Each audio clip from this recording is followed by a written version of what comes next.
नमस्कार, मी डॉक्टर कविता राणे. बुलेटिनमध्ये आपल्या सर्वांचं स्वागत. बुलेटिनच्या सुरुवातीला मोठी बातमी अक्षय शिंदे एन्काउंटर प्रकरणाची. या प्रकरणाचा तपास आता सीआयडी कडे देण्यात आलाय.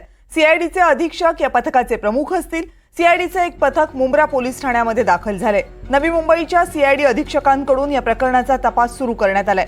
पोलिसांनी स्वसंरक्षणासाठी केलेल्या गोळीबारात आरोपी अक्षयचा मृत्यू झाला आणि या प्रकरणानंतर आता विरोधकांकडून विविध प्रश्न उपस्थित केले जात आहेत.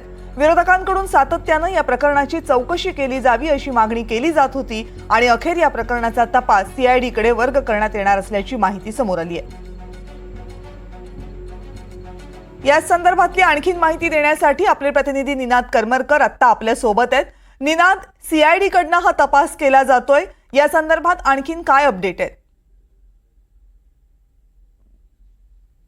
कविता, आपण पाहिलं तर आता सीआयडीचं जे पथक आहे, ज्या पथकाकडे हा सगळा एन्काउंटर प्रकरणाचा तपास देण्यात आलेला आहे, ते पथक मुंब्रा पोलीस ठाण्यामध्ये दाखल झालेलं आहे. या पथकाकडून अक्षय शिंदेचा एन्काउंटर नेमका कसा झाला, त्यावेळेस नेमकं काय घडलं, या सगळ्या गोष्टींचा तपास केला जाणार आहे आणि त्यानंतरच अक्षय शिंदेच्या एन्काउंटरच्या वेळी नेमकं काय घडलं हे समोर येऊ शकणार आहे. अक्षय शिंदे याला खरं तर काल संध्याकाळच्या सुमारास तळोजा कारागृहातून ठाणे गुन्हे शाखेच्या कार्यालयात नेलं जात होतं आणि त्यावेळेस मुंब्रा बायपास परिसरात त्यानं पोलिसांचं पिस्तूल हिसकावत त्यांच्यावर गोळीबार केला आणि त्यानंतर अक्षय शिंदे याला पोलिसांनी स्वसंरक्षणार्थ जी गोळी झाडली त्याच्यामध्ये त्याचा मृत्यू झाला. हे सगळं प्रकरण समोर आलेलं होतं आणि या सगळ्यानंतर विरोधकांनी कुठेतरी हे सगळं प्रकरण संशयास्पद असल्याचं म्हटल्यामुळे या प्रकरणाचा तपास करण्यासाठी सीआयडीच्या पथकाला या संपूर्ण प्रकरणामध्ये नेमणूक त्यांची करण्यात आलेली आहे आणि आता हेच पथक जे आहे ते मुंब्रा पोलीस ठाण्यामध्ये पोहोचलेलं आहे. कारण मुंब्रा पोलीस ठाण्याच्या हद्दीत हा सगळा प्रकार जो आहे तो घडलेला होता